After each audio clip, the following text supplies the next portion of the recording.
Now, I tend to think regular season basketball doesn't mean a lot. It's a lot of flexing. It's a lot of ego. It's a lot of vanity. It's a lot of stat padding.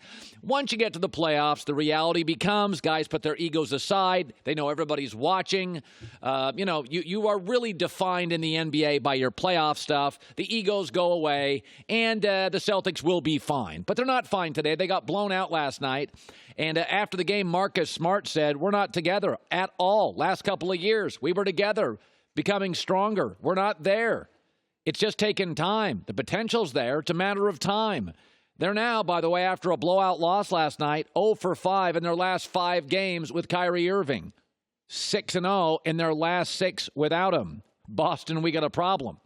Do not confuse most talented with most valuable. It doesn't work that way in a lot of businesses. Kyrie Irving is the most talented Celtic. And he's got a ring and a movie, and he's the most exciting, and he's the best finisher. Yes, yes, yes, yes, yes. Checks all the boxes. He is not one of their top 2 assets.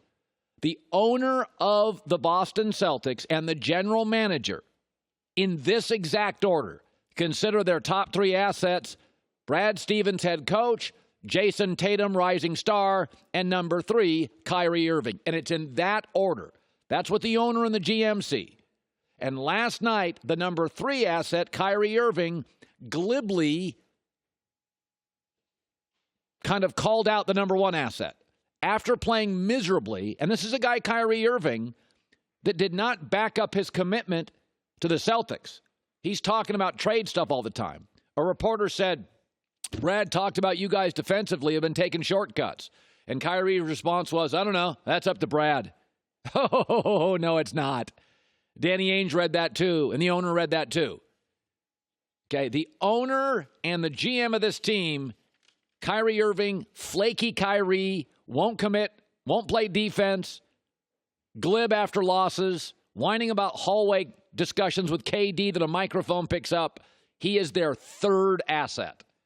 And more than ever, I don't think they're backing up the Brinks truck for Kyrie. And this has a domino effect. I think this means that Danny Ainge is not going to go with Anthony Davis either, who's also sort of waffling on his interest in Boston. Does it guarantee that Anthony Davis gets the Lakers? I think it helps that cause. Does it mean Kyrie goes to the Knicks? I think it helps this cause. But right now, Kyrie is an impediment to winning. Last 5 with him, lost. Last 6 without him, won. And last night, he called out the number 1 asset. It's not a player, it's Brad Stevens. That's their owner and their GM's belief. The culture starts with their version of Belichick. And after that, it's Jason Tatum.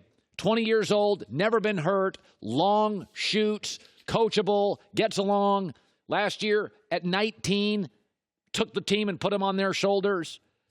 But I still contend Boston will figure it out. But Kyrie needs to realize he's the most talented. He's not the most valuable. He is number 3 on the asset board upstairs. You know, last night was one of those moments that a Steph Curry or a LeBron or a James Harden would have embraced. They would have made it fun. A little 10-year-old boy sidelines, and I have a 12-year-old son. This is what 9, 10, 11, 12-year-old boys do.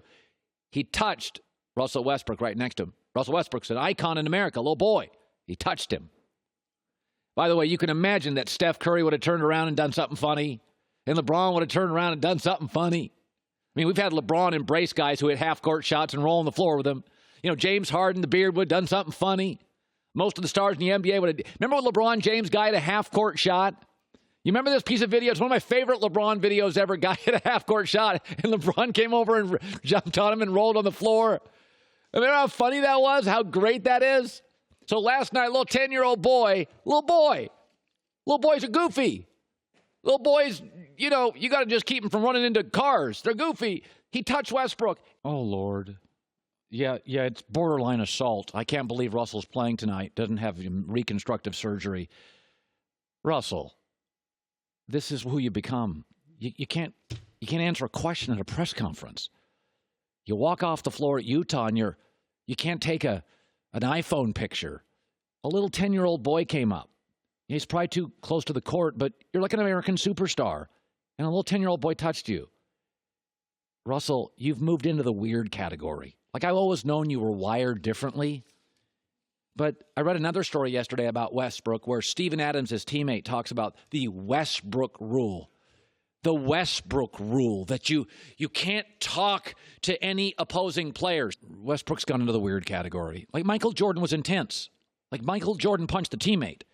But Michael Jordan could shut it off. This is why Westbrook, you can't build around him. He's never going to win a title. You can get in his head this easily. The media gets in his head. His shot's broken. You know that psychological. A 10-year-old boy touches him. Steven Adams, you can't look at players, but there's these weird exceptions. I mean, come on. I mean, and this really is indicative of what his game is. Utah fans got in his head last year. For all the fans in the NBA, watch this tape. Know this is how easy to get into Russell Westbrook's head. Westbrook, that's why he's shooting 64% at the free throw line. It's not because he forgot how to shoot. It's not because his hands became like Kareem's hands, where they were almost so big you couldn't get the right grip on the ball, or Shaq. This is a former elite free throw shooter who can now not shoot a free throw. And this is worthy of the kid hit me? No, he's a little boy.